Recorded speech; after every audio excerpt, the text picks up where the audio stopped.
शव यात्रा। अमरपुर नाम के एक गांव में विमल हलवाई अपने 2 छोटे बच्चों और बीवी के साथ रहता है।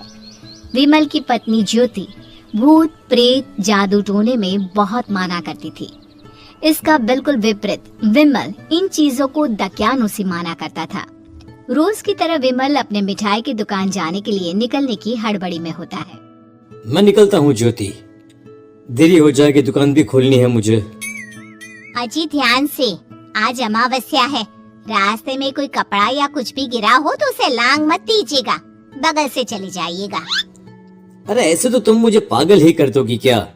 हाँ, मैं नीचे देखकर चलूं कि सामने से कोई गाड़ी घोड़ा आकर मेरे ऊपर से चला जाए? दोनों हालत में तो मेरी ही मौत है। अरे क्यों सुबह सुबह इतनी अपशुगुनी बातें कह रहे हो जी? मेरे गांव में तो ऐसा आंखों के सामने होता हुआ देखा है मैंने, इसीलिए कहती हूँ। वरना मुझे क्या, पड़ोसी को तो नहीं कहना चाहती मैं, पति है आप मेरे, इसलिए बोल रही हूँ। विमल अपनी मिठाई की दुकान चला जाता है। दुकान पर पहले से ही ग्राहकों की लंबी लाइन लगी हुई थी। ये लो, वहाँ ज्योति अमावस्या को लेकर परेशान है और आज तो हमेशा से ज्यादा ही लंबी लाइन लगी पड़ी है। अच्छी खासी बिक्री होगी आज। विमल दुकान खोलता है। एक के बाद एक ग्राहक उसकी दुकान पर मिठाई ले रहे होते हैं। तभी गांव की एक बूढ़ी औरत विमल से कहती है, जिस तेजी से बिक्री हो रही है, कहीं किसी की नजर ना लग जाए, नींबू मिर्ची टांग ले। अरे क्या चाची तुम भी, ये सब नजर बजर कुछ नहीं होता है। कैसे लोग हैं मेरे आसपास। अपनी दुकान से शाम को विमल हंसते कूदते वापस घर आता है। हाँ, आज तो अच्छी खासी बिक्री हुई है। 1 महीने में जितनी बिक्री होती है, एक ही दिन में आज उतने पैसे कमा लिए मैंने। ये तो बहुत अच्छा हुआ जी, आज ही घर की नजर उतारी है मैंने। बिक्री तो अच्छी होनी ही थी। अच्छा, तुम खाना लगा दो, सारा माल बिक चुका है। मुझे शहर जाना होगा, कुछ चीजों की जरूरत पड़ेगी। रात भर मिठाई बनाऊंगा, तब जाकर कल सुबह दुकान खोल पाऊंगा। खाना खाकर विमल शहर जाने के लिए निकल पड़ता है। सुनिए जी, ध्यान से जाइएगा, चौरस्ते पर किसी जादू टोने की चीज पर पैर मत रख दीजिएगा। हे भगवान, हद हो गई ज्योति, ये तो मैं जा रहा हूँ। विमल गुस्से से शहर जाने निकल पड़ता है। रात का काला घना अंधेरा, चांद की एक भी किरण ना होने के कारण अंधेरे में कुछ भी देख पाना मुश्किल था।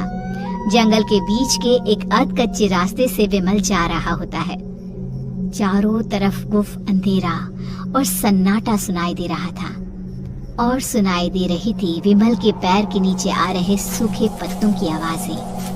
तभी अचानक दूर से उसे कुछ आवाजें सुनाई देती है। अरे, ये इतनी रात को जंगल के रास्ते कौन जा रहा है? शायद कोई टोली होगी। राम नाम सत्य है, राम नाम सत्य है, राम नाम सत्य है, राम नाम सत्य है। धीरे धीरे आवाज कुछ कुछ सुनाई पड़ती है। आवाज धीरे धीरे और नजदीक आती सी लगती है। विमल देखता है कि उसके सामने से सजी धजी सफेद कपड़े में लिपटी एक अर्थी निकल रही है, जिसके साथ 5 लोग ही थे। 4 आदमियों ने उसे कंधा दिया हुआ था। एक मटका लिए आगे आगे बढ़ रहा था। विमल के बिल्कुल सामने आकर अर्थी रुक जाती है। उसमें से एक आदमी विमल से कहता है, अरे भाई, जरा अर्थी को कंधा लगाना, मैं बहुत थक गया हूँ, बड़ी मेहरबानी होगी। हाँ भाई, कंधा तो मैं लगा दूं, पर रात को 12 बजे ये शव यात्रा, इस समय कौन अर्थी ले जाता है? तभी विमल को ऐसा लगता है कि शव में से आवाज आई, हम ये आवाज। मजबूरी है भाई, आप कंधा दीजिए, मैं रास्ते में सब बताता हूँ आपको। विमल अर्थी को कंधा दिए चल रहा होता है कि उसे ऐसा लगता है कि हाथ में मटका लिए जो आदमी शव के आगे चल रहा है उसके पैर उल्टे हैं। क्या हुआ भाई, हकला क्यों रहे हो? वो आपके साथी के पैर उल्टे। विमल अपनी बात पूरी भी नहीं कर पाता कि वो देखता है कि उस आदमी के पैर तो सीधे ही है। अरे नहीं, कुछ नहीं, मुझे शायद वहम हुआ होगा। धीरे धीरे सब आगे बढ़ रहे होते हैं। तब विमल को अचानक लगता है मटके में से एक हाथ बाहर आ रहा है। विमल घबरा जाता है। इसके पहले वो कुछ बोल पाता, कल्लू कहता है, मेरा नाम कल्लू है। हम 6 दोस्त थे, जिसमें से एक को तो तुम सोया हुआ देख रहे हो। इतनी पक्की दोस्ती थी कि जैसे हम सब सगे भाई हैं। पर किस्मत का कोई क्या कर सकता है। आज से 4 साल पहले एक नदी में हम सब नहाने गए थे, जिसमें डूबकर राजेश की मौत हो गई। किसी मजबूरी के कारण हमें उसकी अर्थी को रात को ही शमशान घाट ले जाना पड़ा।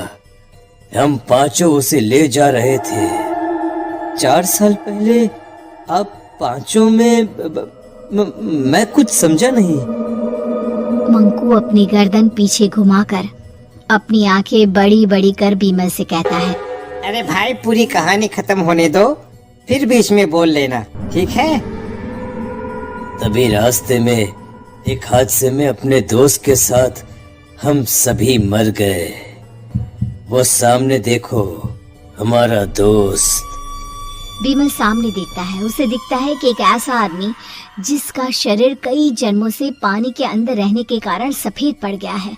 उसकी आंखें बाहर की ओर निकली हुई थी। फिर ये अर्थी किसकी है? अर्थी के साथ के लोग अर्थी को नीचे रखते हुए एक साथ बीमल की ओर देखते हुए कहते हैं, तुम खुद ही देख लो। बीमल शव पर से सफेद कपड़ा हटाता है। शव की जगह खुद को ही देखकर बीमल के होश उड़ जाते हैं। वो शव बीमल की ही थी। पलक झपकते ही बीमल उस अर्थी की जगह पर होता है।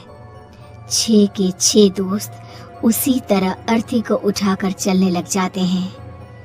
राम नाम सत्य है। राम नाम सत्य है। राम नाम सत्य है।